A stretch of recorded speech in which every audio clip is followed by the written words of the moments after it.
Hello, everyone. Welcome to the show. John Henry Soto here with you as always. Oh, I am so excited. I'm doing these interviews again. I know it's been a while, and I've been gathering some people that I've met and that I've seen on social media that are really engaging, talented, and just have an attitude that to me is very inspiring. So, Chicago born, small town raised, and now LA based. She is a multi talented creative who wears many hats, usually with a cat nearby. So we got to see some cats. She began as a dancer and a poet before expanding into acting, modeling, writing, producing, and content creation, with some personal assisting along the way. With a background in Meisner and improv, she has a strong love for storytelling, especially comedy inspired by classics like Billy Madison and Ace Ventura. A metal loving, travel obsessed creative with a flair for the unique, including a Lord of the Ring themed wedding. I have to ask about this. She dreams of hosting a travel show after 7.5 years in LA and a memorable chapter in Nashville, including time at Tennessee Brew Works. She continues to chase the next adventure with humor, heart, and most likely there's a cat involved. Ladies and gentlemen, please welcome to the show Danielle Maddox. Oh. Yeah. I was a little late on the. It's okay. It was a grand entrance. Thank you so much for doing this. This is a very, very cool that you're here. I'm assuming you have a cat nearby, which is always awesome and exciting. I have a cat here. I think my cat is like sleeping there. I don't know if you can see it right there. That see a little dark figure. That dark thing is a cat, Nala. So thank you so much for doing this. One of the things that I'm very passionate about is not only film and art and just the creativity part of it. I love artists. I love to talk to artists because I love to see the journey that they've been on, how they overcame certain things, and how they got to where they are, and the struggles that we all kind of face. And I think it gets covered up. Social media is such a look at me, and everyone looks so perfect, and then behind the scenes, even for me, I fall in the trap of that. When social media was first a thing, I kind of fell into this whole trap and realized, what, it's not authentic. And there's just so much truth behind it, and it really is helpful to see someone who's been through it and who's being successful and who's happiness. How about that? So it's really, really cool. So I want to thank you for being on. So Chicago, small town. How small are we talking here? Well, so I was actually born in Central Illinois, but I identify as a Chicagoan just because it's my heart, and I grew up going there and lived there forever. But hometown is 1,300 people. So wow, yeah, really, really small. Wow, I'm from New York. That's like how many people are on a subway car.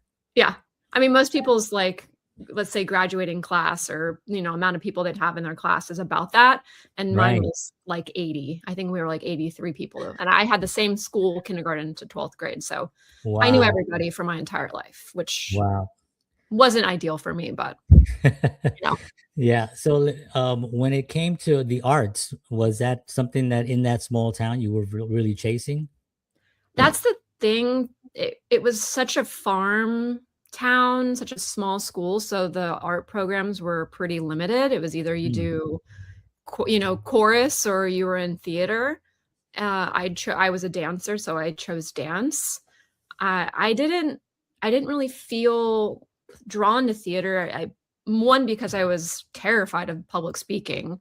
Like I clammed up, sweaty, just couldn't physically get words out of my mouth, let alone get on a stage and perform like that. And also the theater kids just were kind of snotty, at least from my place, like where I was in the world, I felt like they were very, pretentious, but it could have just been that they were confident and having fun. And I just didn't understand. So I gravitated towards dance because I feel it so much in my body. I love music so much. So I think those two just go together so well. And I could express myself without actually having to say words. Right. And theater is so interesting because you're right. I think there's a certain level of confidence or delusion that you have to have in order to get up there and just, and do that. And I think when you're coming from if you're new and you really just don't, and if you're shy, it becomes a real issue, to get out there and do that. So you said you got interested in dancing. Tell me a little bit about that. I think that my mom had just gotten me into dance when I was really young, and it was just something I like connected with the most. Yeah. I did dance team in high school, and that was probably the only thing that I did that was kind of more of a normal kid high school experience. So I felt like I was a part of something, but that was the only thing I did that made me feel like I was a part of the school or a part of a community. And I really liked that. It felt like I had somewhere to be and a place to express myself outside of what I hated high school. So dance team I looked forward to. Yeah, it was great. Yeah, and the discipline that it takes, that transfers into anything really you want to accomplish in life, especially with dance. I have in New York, I worked right next to the Alvin Ailey School, I think it was. Okay. And it's a big dance school. So we would hire dancers from there. So they would invite us to their shows and stuff. And the discipline, I mean, the work that they had to put in 10 hours a day, just to try to get some of these routines down. And I did some work for a dancer in New Jersey as well. And it's just an amazing thing. But I love, because dancing is storytelling. Yeah. Right. And so it really does translate into film and just acting in general, or storytelling in general. When did that happen for you? Was it a aha moment, or was it a gradual? The transition to acting? Yeah. What's frustrating to me looking back is when I was a kid, like, elementary, middle school, I was older than all of my cousins and my brother, like 8 years. And I would write these like plays and these sketches and pretty much like make them perform these things. And then in high school, I did, skits with my friends, and we'd film them on our camcorder. But I never connected the dots to say, oh, I want to be an actor. I love being funny. I love making my family laugh. I love making my friends laugh. I love directing and like making these people around me perform. And then for some reason, no one ever went, oh, she'd be a great actress. They're like, oh, she's so pretty. It's so interesting. Yeah. Wow. So I actually modeled. I was a kid model. And then when I was about 14 or 15, I got back into modeling because I was old enough. I had a choice. I felt kind of drawn to it. And it felt different than what everyone else in my world was doing, of course, because in the middle of Illinois, no one's doing anything in the arts really, except maybe music. But everyone leaves, right? So I didn't really actually get into acting until I was probably about 20. I would say 23 or 24. Okay. But I was a model I've been a model forever. So, yeah. So that's interesting because it's not like, oh, I was 24. No, that was actually a pretty good age, especially with that experience. Yeah. What did you find? Did you find that it was challenging at that age to get in? I don't know that I found it challenging. The only thing I found difficult is that I didn't really know what I was doing. And, I jumped into some really great classes, but I felt very lost because just so many people my age were coming from theater backgrounds. So, and in Chicago, it's such a theater town. So I was out of my depth in that regard. And I didn't really conceptually understand I think because the place that I went, Acting Studio Chicago, which is a great place because it's rooted in theater and it's Michael Shurtleff, like the way that they were teaching, I had a hard time connecting the dots. And it wasn't until I jumped into a black box acting studio, or they did Meisner and Viewpoints. And that's when I kind of came alive and understood a bit more like how to bring myself into my work. So, but I still struggle with, like, I feel if I had started when I was younger, maybe I would be a lot further than I am, So Yeah. Well, it's interesting when you're talking about the different methods, right? Because I think an actor gets in thinking that they have, well, whatever is they're exposed to, whatever is available to them is the thing that they go towards. Yeah. That may not be the thing. Yeah. They may need Meisner, they may need Strasberger, they may need British technique or whatever kind of.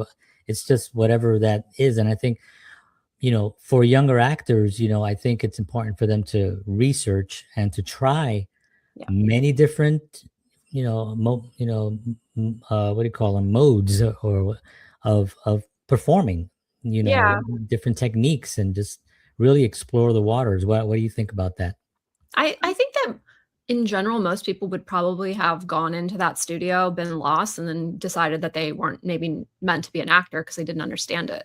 But I've Mm, always had this, like, drive in me, and when I wanna do something, I just set my, soul to it, and I make it happen, and, obviously, I'll try to listen to my world, and if it's not working, it wouldn't, but I yeah, think I had really good teachers and people around me that were telling me and giving me places to look at, and it allowed me to explore more methods and just really figure it out, I think. yeah, And now, I mean, I've do all kinds of stuff, but I always go back to Meisner because it's where I've just feel alive. mhm, And yeah, I wish that most people had that kind of opportunity to try more than one place, because I noticed that so many new actors get really discouraged because mm, they try somewhere. Even at my old studio here in LA, it was a Meisner studio, and you'd see new people come in, brand new actors, and they wouldn't understand Meisner because yeah, it's so hard to grasp if you're not very open. right. So I can see someone just deciding that they don't want to be an actor because they took a class and feel out of their depth, basically. Yeah, but I also think, and you probably feel the same way. Like you said, you were drawn to it, and it was something that when you want to do it, you want to do it. It's the same thing for me with music. And I grew up in the South Bronx, really, really like poor, and didn't really have money for expensive guitars and classes. So I couldn't take classes. I had to go to the library. I had to pull out a book from the library. I had to read it for 2 weeks, make notes, bring it back, and try to take it out again for 2 weeks. And that was what I had to do. But I was so driven to want to do it. Same thing with film. I think sometimes those techniques may be that way almost for a reason. Yeah. It's like this is an art form, and I've had conversations with non-actors, and they're like, yeah, I think I could do it. And I had somebody tell me, yeah, I think I could do it. I could be an actor. I could be an actor. It doesn't seem that hard. And from the surface, it might be that way, but it's supposed to look that way. Right. It's supposed to look, when you're watching something that it's so natural, it's supposed to look like like anybody can do it. Until I've seen actors get on set that are really new, and then, okay, everybody back to on one and action, and then you see that it's not easy, especially when you're trying to emote something, or you're trying not to emote, but you're Yeah. trying to get a point across, and you're trying to really, and then the director gives you a slight adjustment. You got to be in present moment. You have to know what your technique is, and then forget the technique, and then go into that moment. Let's talk a little bit about craft, because I think the Meisner technique is. I studied the Brit, what they call it, the British technique, I guess, with a coach in New York City, Ruth Kellerman, and with that, it was more, you pull the from the words, you pull the emotions from the writer, and the writer has infused a character in there, and it's your job to kind of, with those words, pull it out. So that worked for me, because I audited a lot of classes, not Meisner, but I audited, just a bunch of different classes, and I just felt really uncomfortable in class. Do you do classes like with more than one, or do you do one-on-one, or I both? the only time I really do one-on-one is if I'm doing coaching for an audition. Uh-huh. I love class. I think what's so great about class is not necessarily always being on stage and doing the performance, but also seeing your fellow actors get up there and see their evolution as well. It's such Right. a great environment, and I'm at different studios. I kind of bop around, but I Mhm. have been in 2 different ongoing programs at BGB, and then I've been training with Fran Montano at Actors Workout Studio here. And, it's nice when you have kind of a home where you're just working with, the same actors, but people kind of come and go. Yeah. And I don't know, I feel like I learn better that way because when you're on set, it's not just you. You know, Yeah. you gotta get comfortable. Well, I think what was interesting is post-COVID, I was doing classes with Fran during COVID over Zoom, and there was people who were all from all across the world, very new, doing these classes via Zoom. Meisner and scene studies and stuff. Like, of course, it's not just Meisner, but you're doing scenes and whatnot. And then we jumped in person. And I remember seeing these people who I had only seen from like here to here, Right. Right.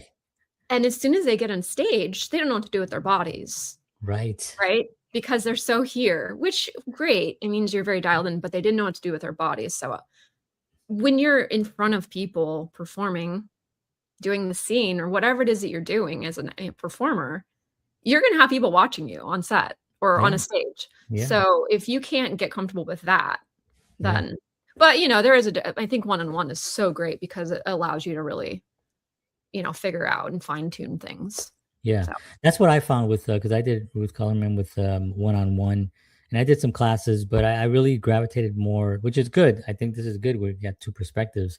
For classes, I felt um, I think it probably had to do with being intimidated, just being in front of a lot of people and not really knowing what you're doing yet, and right. just having that whole thing. I'm a short Puerto Rican from the Bronx, and I'm like, what the hell am I doing there? And I was like. So, but with Ruth, it was great because she can really, she can really get my inflections in check as far as like she on in real time. It just go, okay, hold on one second. Okay, go back to this, and you can't really do that in the classroom. So that really gave me an understanding very, very specifically what it is that she's hearing and what I'm projecting, and I thought Right. that really helped me a lot for for some roles, and every time I had something coming up I would go to her and she would listen to it, and it would be so dialed in that by the time I got to the audition I knew what I was going to do. I Yeah. want to talk to you about auditioning too because that's a whole other monster, but so for me it was that method worked. But I think what you said and what I'm saying I think is good. Find the thing that works for you. Yeah. Find the thing that was, and the body, the hand movements, people forget you're on set. You're not, it's not always a close up. It's, Right. you have to walk to places. And if you're like, I've never really walked before Yeah, yeah. in this character, it's going to show and it's going to be really awkward. Yeah. Um, I think that one thing that I definitely I'm really quick on this yeah, topic, yeah, yeah. especially, I've been training with Reset BGB. And what I really most classes I take, I tend to go to places that have smaller size classes. So you get to work a lot more. I don't really love the ones that you're in for 4 hours. There's 20 people, you on stage for 10 minutes and that's it. Yeah. But the one thing that I've taken away from her class, but also from even at UCB, I'm in 301 at UCB for improv right now. And the thing we forget about when we're going to class is that we're there to play. We're there to Play. have fun and to mess up. We're not there Right.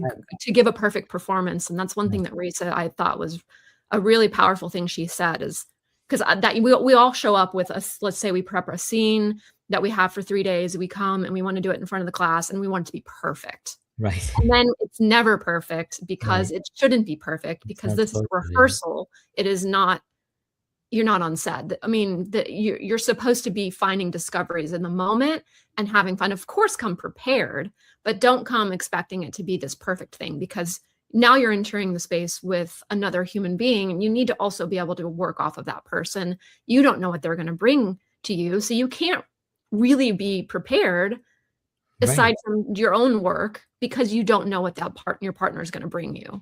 Correct. So I think that's one thing you forget or you don't realize when you're a new actor, and even us experienced actors. Like I've been doing this for 14 years, and I still get on stage in my classes, and I'm like, God, this has to be perfect, and when it's Right. not.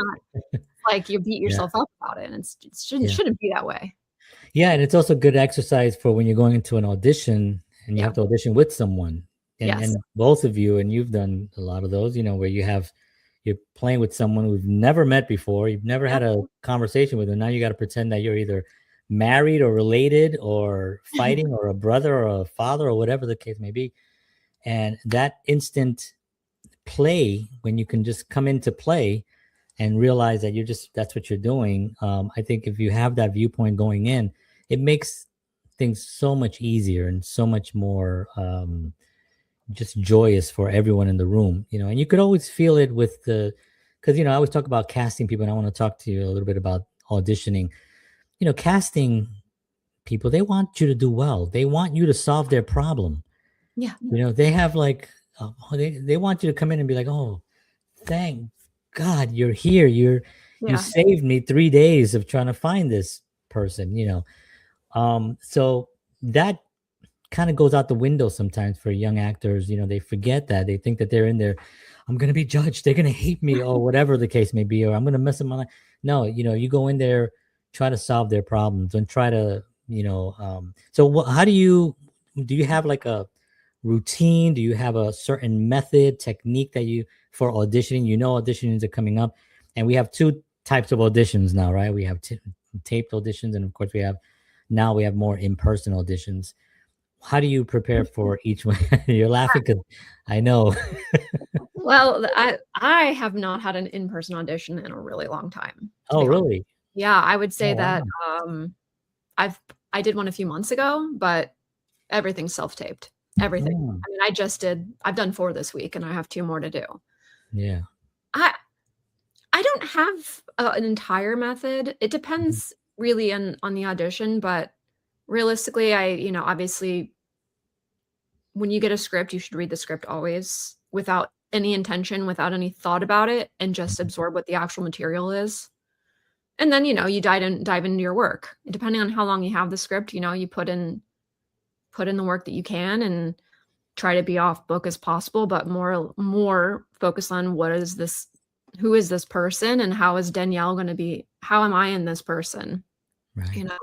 But I'm doing a self-tape. It's a very different process because obviously we are now the light, the grip, the electric, the, cinematographer, the editor, sometimes, So crazy. my husband's my reader almost always, and he's a great director and actor himself. So I have that going for me where That's good. can really help me when I get kind of lost, because sometimes you get these auditions that have the worst writing, you get these really terrible written things, and you're like, am I a bad actor? You're doing them and you're in oh your my God. I'm so happy you're saying this. No, my husband has to remind me all the time. He's like, no, this writing is bad. Right. This writing is bad. You are not a bad actor. The writing is not good, and you're trying to make it good. And so it's like sometimes it's really hard to distinguish that when you're just really like trying to go in and do the best work that you can. Yeah. I've always noticed, like, when you're reading something that's bad as opposed to something that's good, if I don't think about it after I read the line, like if I just read the line and it felt like I just read the line, but not as a character, but I read the line comfortably, I think it's pretty good writing. If I'm struggling reading the line, like the line there's no, it doesn't flow. It doesn't flow. There's no symmetry to it. There's no ups or downs. There's no words that make you cling to the actual, to the thought. Yes. Then I realized, oh, this is just bad. And as a writer, I've written 10 short films myself, and I've shot and directed, and I'm on my 11th. And as if you go to the first one, it's pretty rough, but I learned that it's the natural flow of a conversation, right? And if you can write down what we're saying, what you and I are saying right now, that's dialogue. And when you're reading good writing, you're reading it like dialogue. You're reading it like something somebody would say, or someone would say, even if the character is a little quirky. I play mostly quirky, insane characters because because of this.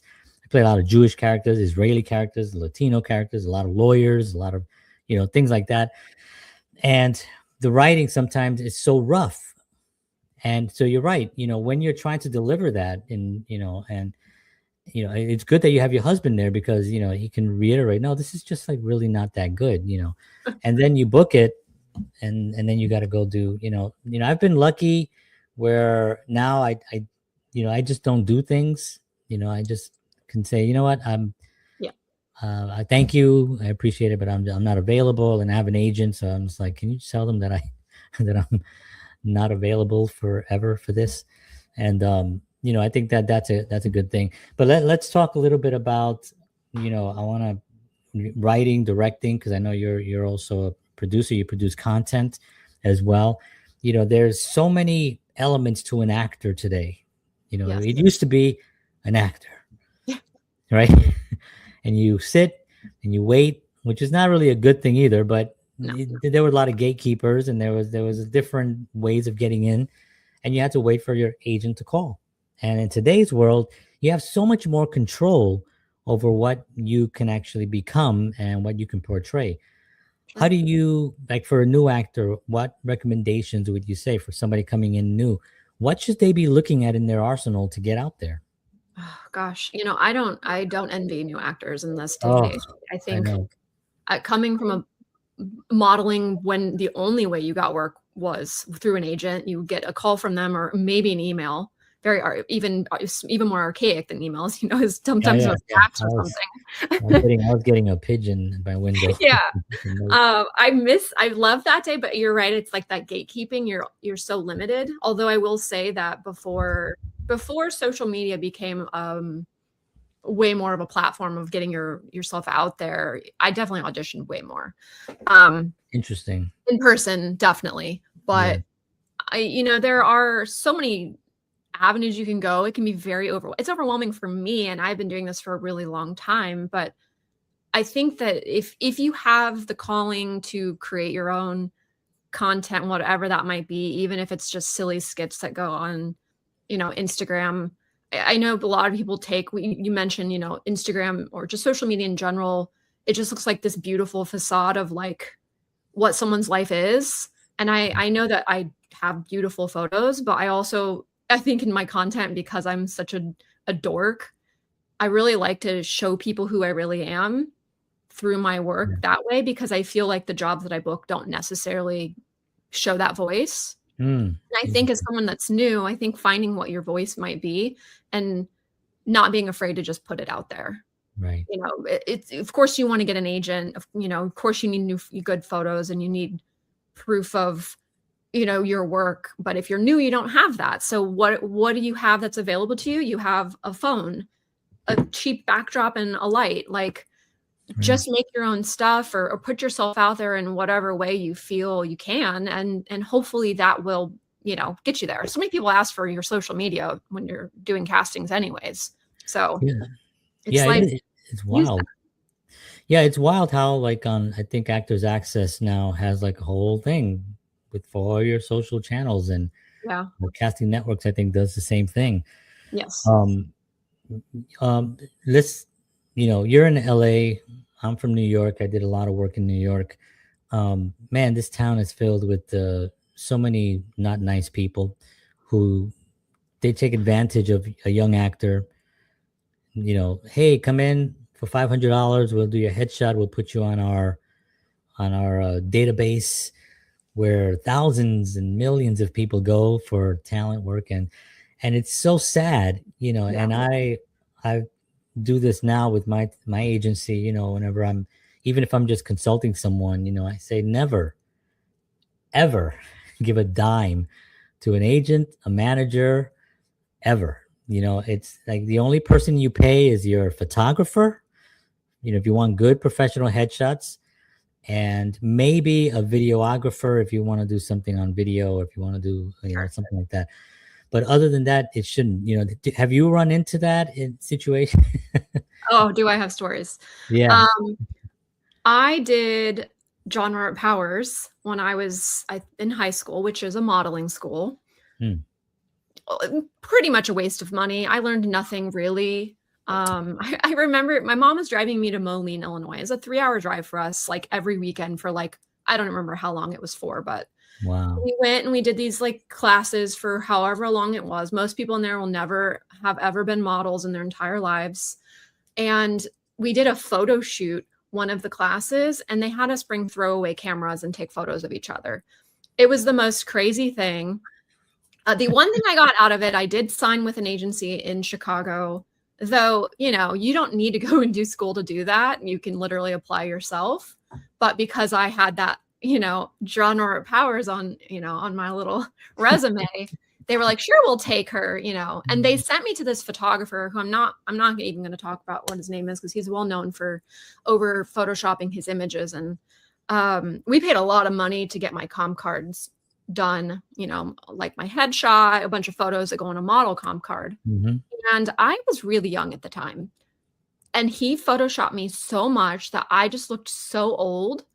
And I booked work, but then I would show up to the jobs and the client would be like, oh, you're so beautiful, but you are so young. And we were looking for someone that looked like early 20s. And I was only, you know, like 16, 17. Oh my God.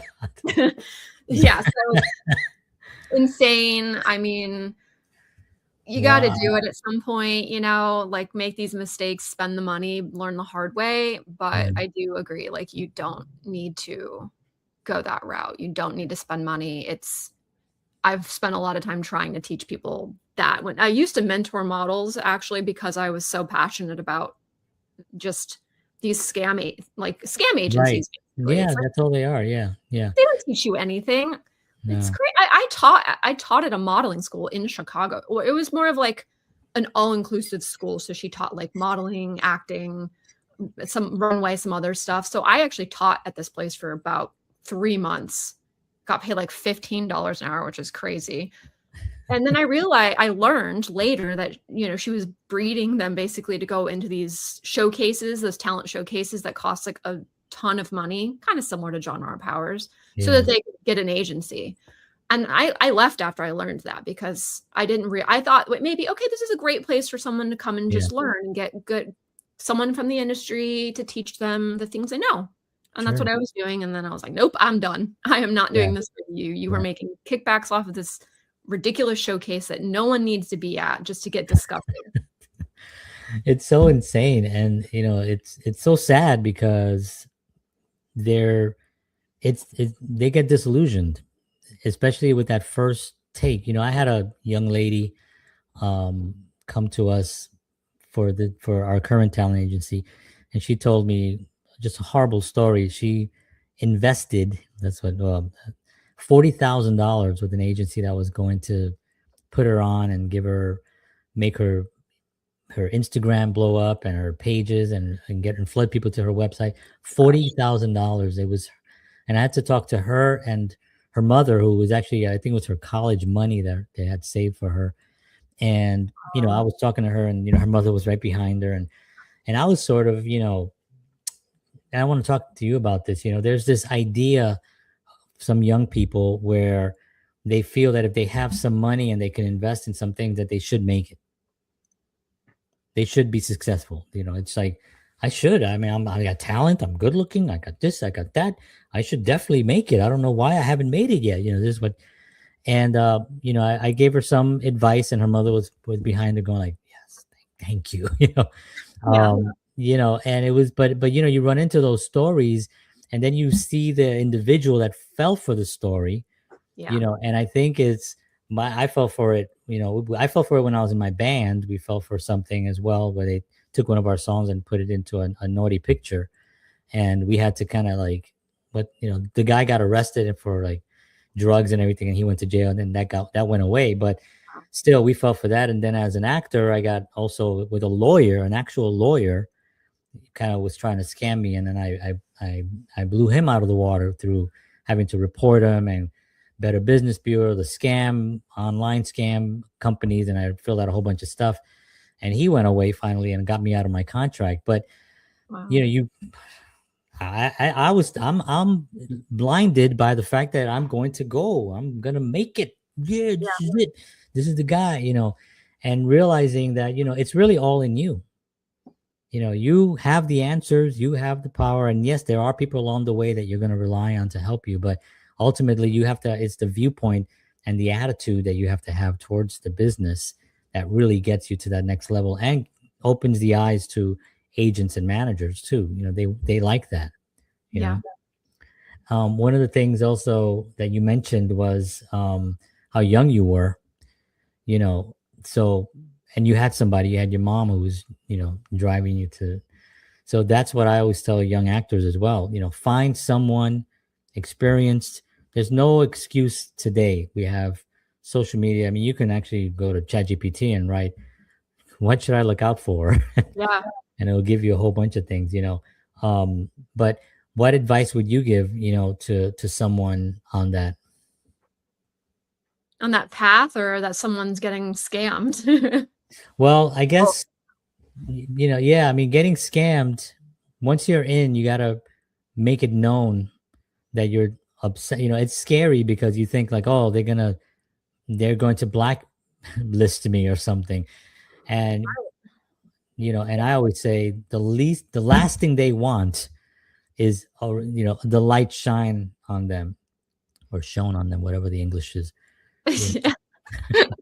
I think that, and I'm thankful that, well, it was my mom's money, so it didn't really have to worry about that. I've been pretty good about looking for red flags. I have a pretty strong gut instinct, so Yeah.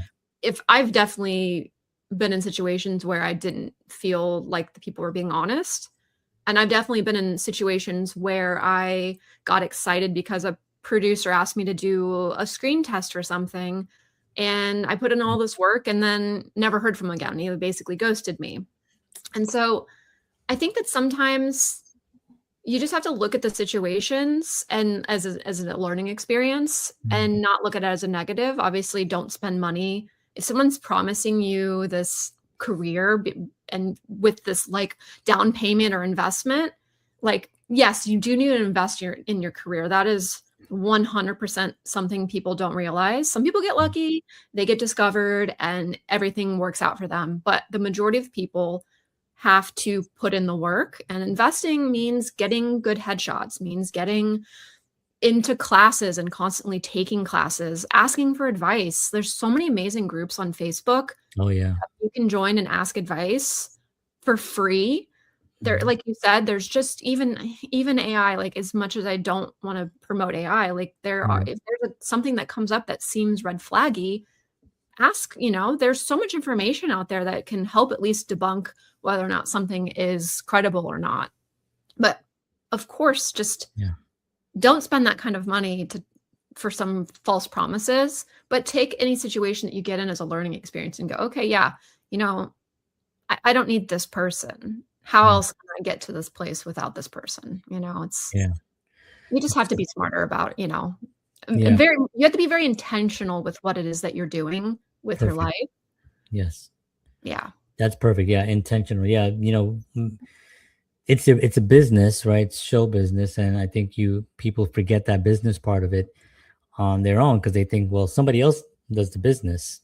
It's I do because the they show. don't there's no real course to teach people No. really where to start. I had to make myself a business because I wanted to succeed, and even though I had agencies, I realized that I needed to put myself out there, and so I have my own clients. I've always had my own clients that I've found that book me regularly. I always create opportunities, or opportunities come to me and I just seize the day and jump on it even if I don't know Mhm. where they're going, because I just persevere, and I know that you can't just rely on an agent. You can't just rely on, having your photos up on a website. Like you have to put yourself out there every single day or you're not going to go anywhere. Yeah. And education, it seems like you're right. There's no like, I mean, there are things I've seen, but it doesn't seem like the education is really pushed hard in the industry, like Hollywood, for instance, or here Atlanta. I'm near Atlanta, and even in Nashville right now, where the film community is really growing. There's really no place where you can go. Okay, I'm going to learn what not to do, Yeah. because then, well, pay us. Yeah. We'll teach you Hire a what not to coach. do. I'm like, well, wait a minute, but that's the whole point I'm trying to avoid is I'm trying not to have to pay, you know, Right. some money to someone for that, so it's kind of a rock and a hard place in a way, because you do need to invest in your career. You Yes. have to invest. Yes. If you think you're going to get away with just not spending some money, you're way nuts. Right. But there is those types of agencies that are just not there to really help you. They're there to kind of pay their staff and to pay for their mortgages and rent and stuff like that. So, I want to break away from that a little bit. I want to talk about you, your work, what kind of characters you gravitate towards. What's like an ideal character that you just, man, I want to play that character, I love comedy. I love it Yeah. so much. I typically get kind of typecast into the more menacing, evil stepmom, or Hmm.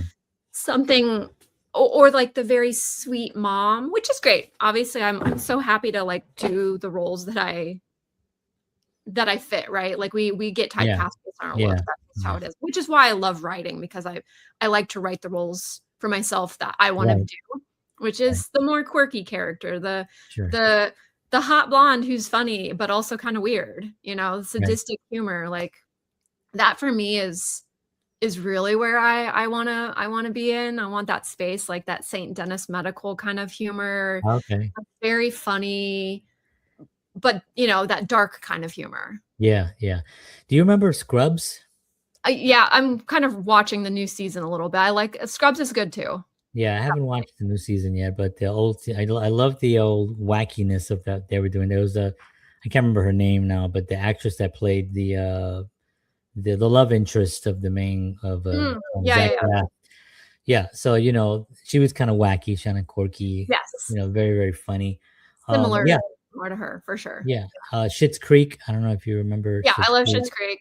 Yeah, just Smart comedy, like anything that's really like out exactly, there but smart. exactly. They're not Yeah, necessarily. I mean, Billy Madison really is like I could recite that movie from start to finish still, and I did when I was class. inappropriately 12 years old.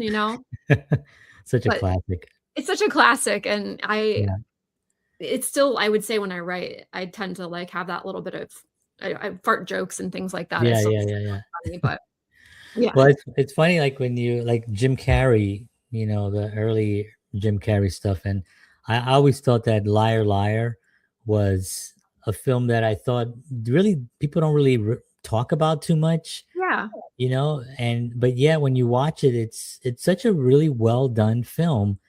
It's got the insane premise. It's got Jim Carrey at his best and his most wacky, but it also has this heart to it as well. And he's able to kind of, I think that was the first time that I saw Jim Carrey like, oh, he could actually be more, emotional. He turned out to be a really, really great actor as Oh, well. sure. Yeah, I mean, and Eternal Sunshine of the Spotless Mind is like oh, my yeah, and the favorite. Majestic, Yeah. the Majestic, and what's the other one? The Truman Show, and those, Oh you know, gosh, yeah. yeah, just great performances. But I love that mix. And where are those films? Because Well, what was the last time? Maybe I'm just out of the loop. Although I don't think I am, because no, I you mean aren't. I'm reading this all the time. Read stuff from all these things all the time. But I don't see. I see films, and I see a lot of old IPs, which is like that seems to always bring in some money, if it's done well, not with not too much changes and wackiness in it. But for me, where are the comedies? I haven't seen one in a long time. Well, Hollywood isn't really investing in that stuff. They're putting their money in things that they like, remakes and things that are proven to generate money. And so there's just not a lot of investment in these more independent type of films. I just listened to Christina Applegate's memoir. And Oh, something I learned from that is Anchorman she's was one of my favorite movies. yeah, And what I learned from that movie is it actually didn't do well when it first came out, no, which is I crazy don't- to me because it's such a cult classic yeah, and did become something and very well known. But the fact that something like that, which everyone knows Anchorman, yeah, I don't know anybody who doesn't know Anchorman, that the fact that, and even Napoleon Dynamite, like things like that, they Yes. seem like such magical big movies that really actually didn't generate a lot of money, like Yeah. Napoleon Dynamite or Anchorman, which took a little while for it to Right. hit the market. I think that we're trying to go in that direction of creating more unique stories, but I just don't think they're getting promoted because the money is not being put there. The money is being put Yeah. on huge movies and things that, obviously Project Hail Mary was amazing, Right. but like the promotion for it was pretty small, Right. you Right. know? Yeah. So Yeah. it's just no money. I think that's, it all comes down to money at the end of the day, right? It does, and it's interesting because some of the films that were, popular IPs did not really didn't do as well as they thought they were going to do, Yeah. and I think Hollywood is sort of, and I've spoken about this so many times on my show, where they've sort of cornered themselves they put themselves in a corner where in order for them to just breathe, they have to have a IP bring them $500 million that they've invested $200 million. And in order for them to say, okay, let's do the next one. Yeah. Like they just can't survive without that. And I don't see, even Spielberg just spoke about this on what is it? Just was out in Las Vegas, Cinecom, what is it called? Oh yes, Cinecon. Yeah. Cinecom, right? So Cinecon, he just talked about this. He's like, if Hollywood doesn't get their act together, they're not going to have enough in the well. There's just so much IP. I mean, look what happened, Marvel, for instance, right? Marvel had those about 25 films that did well with the CGI and everything. And it's sort of a story, and they sort of linked together. And then for me, after Iron Man died, that was it. Yeah. Then the IP for me was sort of like, I don't know. I just didn't pay attention. I have a young son, and we watched all of those, and he loved them, and it was great. And I loved them myself, as far as entertainment was concerned. But there's just not enough of that where Hollywood's going to be able to survive. We saw what happened with Snow White. Snow White, how long has that been around? They jacked it up by changing everything around and not respecting the original, which again, audiences only go because they respect the original that Right. it's been around for whatever, and that tanked. You know how hard it is when you spend over $240 million and you get back 80? Yeah. It's almost like, I mean, heads must have rolled. I'd love to be in those boardrooms where they're like, "What's happening?" Everybody crying. But the comedies, I think, really are gonna be you. Seriously, it's gonna be you. It's gonna be anyone that you connect with in your area, that you say, let's sit down and write something smart, and let's put something together, and let's put out content. You're putting out a lot of content.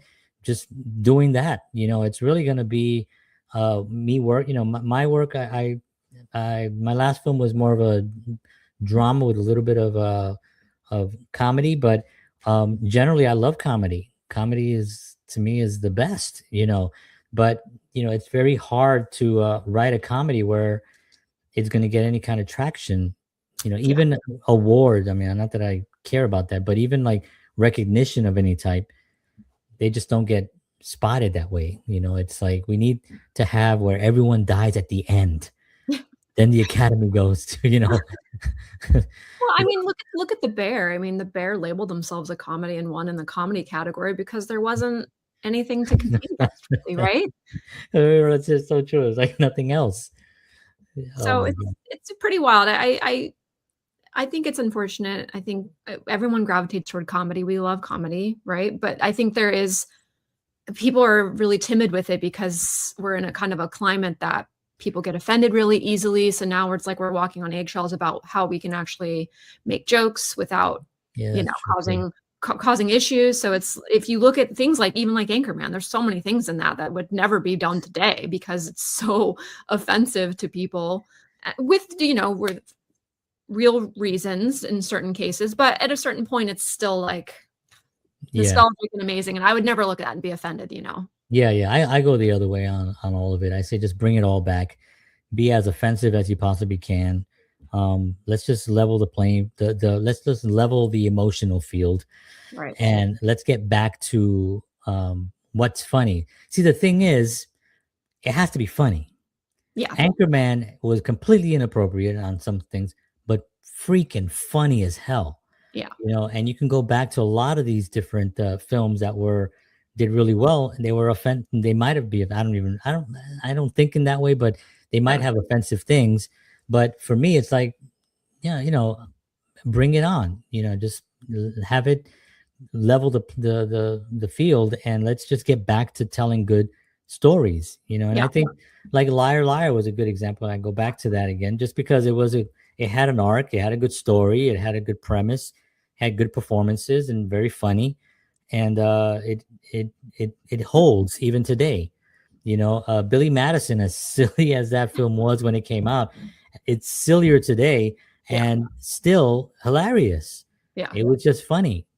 So I think that there's and I also feel, I don't know how you feel, I want to talk to you about this, about that whole um I don't want to call it the W word, WOKE thing, because it's been used so much, but the whole thing of how we're putting films together. If you have a cast of 5 that's in the film, the cast of 5 have to look a certain way. I had a film premiere in New York at the Manhattan Film Festival, and I had someone, I didn't even think about it. I had white people in there. Like, it didn't occur. I'm Puerto Rican, right? So it didn't occur to me. I just was living in this area where I knew these 4 actors, and Totally. I knew 2 actors from New York, and I called them in, and we shot this thing. And I had somebody ask me in the audience, I noticed that, I know that you're Puerto Rican, but you have no Latinos in the in your film. And I said, so I made a funny joke. I said, well, you obviously didn't see the film because I had a little cameo in there, and I'm Puerto Rican. The audience kind of laughed a little bit. And but then I said, I'm a filmmaker who happens to be Puerto Rican. I'm not a Puerto Rican filmmaker. I'm not a Latino filmmaker. I'm a filmmaker. Right. This is where I'm from. Yes. I write characters in my head, and then sometimes I see them. I see what Yeah. I see them, and then 100%. when I'm casting, I'm writing what I see, you know. So how do you deal with that? Like, is that something, because you're right in the thick of things, in LA there. How do you deal with that as far as like trying to get projects off the ground? I think I struggle with it more as an actor because Mm, I find that because there is this quota that people try to fit in order to get their films in things, um, yeah, it's harder for me to get roles. It is something I have talked about and thought about when I'm writing things. Um, you know, I'm currently working on a project with my friend who's a Black man, and, we're telling this, like, very historical piece all about racism and, but we didn't sit down and go, "Oh, we need to tell this story because there needs to be more stories about racism and right. segregation back in the '30s." It was just like we got inspired by something and started writing it. Mm, But for me, as a writer, as an actor, just as a filmmaker, I just wanna see good acting, good right. storytelling. I get Mm, tired of watching shows where it feels like they have to have the perfect cast of diversity. Like, it's fine, but it seems so obvious in yeah, cases where it's not necessary, right? right, right. I I I'm all for it, It's and I'm very happy to see that we're representing all walks of life. I think that's super important, but there are times when it feels way too intentional and doesn't really serve the story, you correct. know? Yeah, and it's hard for me because I'm sort of in a rock and a hard place being Puerto Rican, and I'm like, yes, I know there's not a lot of Puerto Rican roles being offered and Latino roles. I get that as well, but if you're forcing it, Yeah, it feels if it forced. if it feels forced, it's not going to work because the audience is not dumb. The Yeah. audience feels it, and maybe they not might not even voice it. They'll just see there's something that feels off in it. I look at actors like Jimmy Smith, for instance, right? He's a Latino actor. He's for me like the perfect combination. We know he's Latino.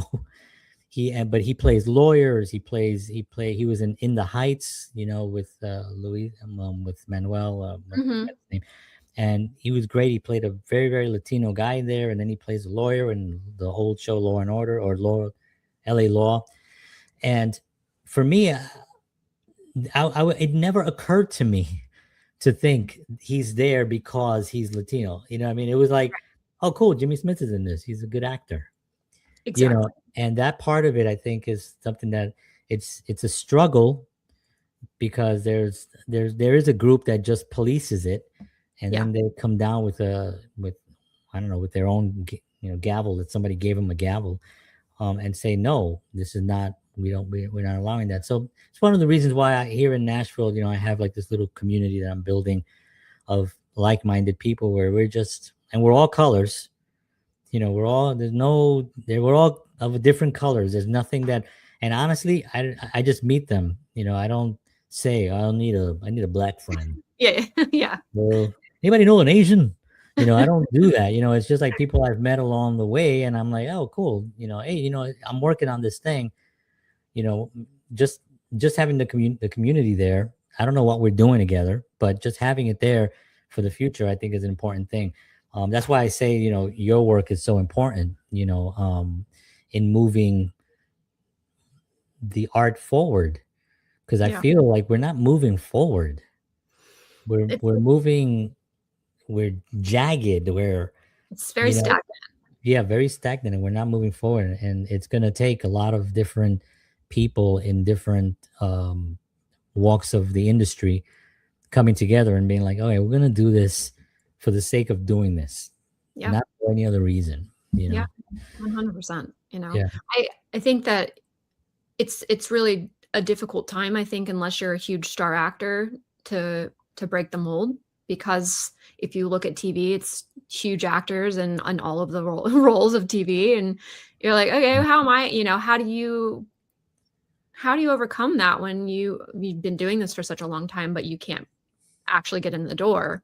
It's like you got Right. to make your own stuff, and that's like such an annoying thing to say. I I hate know, I know. And that. I've said that to Like, make people and your they're like, they get mad at me. I know. I know. But it is true. It is true. And it's nice to have a community and have the resources. And I do, but it's like I wear so many hats and I do so many things. So I'm finding the time to even do that. I run 2 social media pages that aren't even my own, that I spend more time creating content for. So when it comes to my own, I find that I lose steam. So when people are Interesting. like, make your own stuff, and I'm like, Make your own content. I want Get to. out there.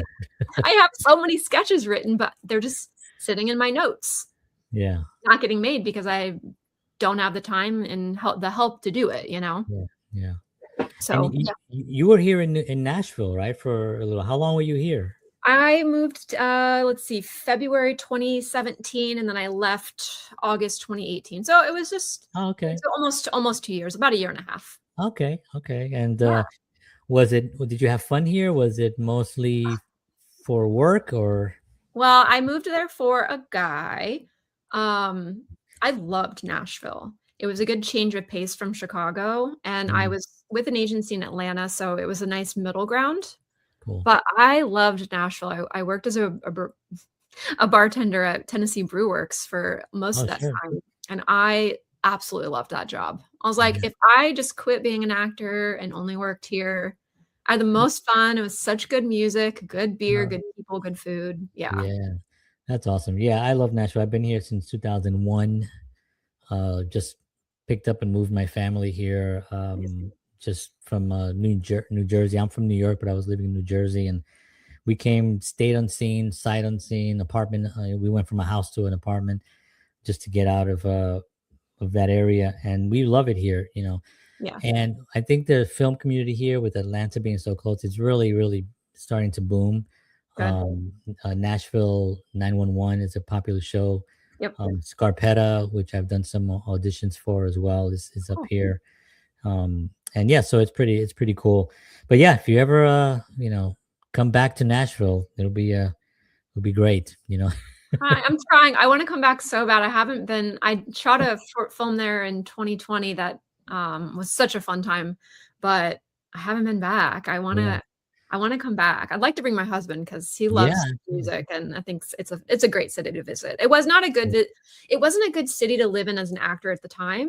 Mm, For me, I found that the film community was small and it was really hard to break into yeah.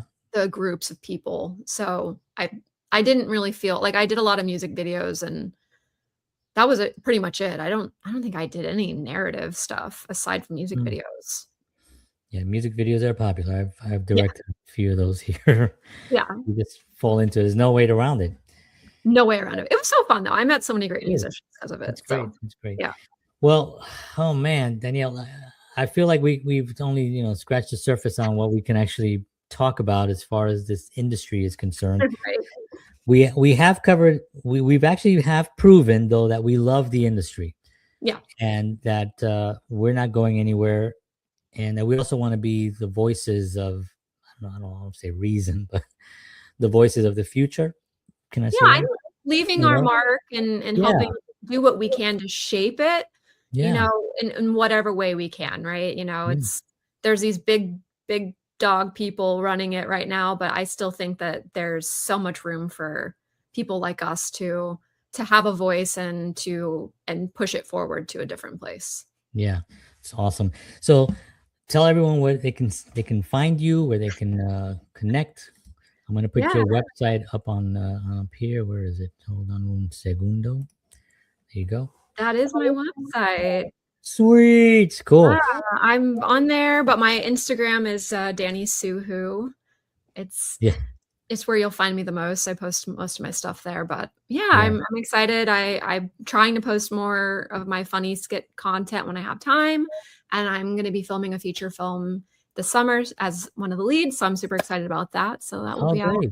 sometime soon. So Sweet. Sweet. All right. Well, want to thank you so much for being on. We appreciate you having the time here to spend with us, and we look forward to seeing all your work. And if you come back to Nashville, bring your husband and stuff, and we'll hang out. We'll do some of the music, some insanity on Broadway, and who knows, we may even shoot something. Why ooh, I not? like all of that.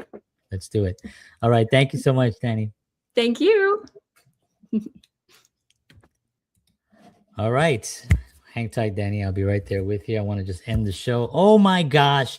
Isn't she great? So much energy. And you know what I love about her?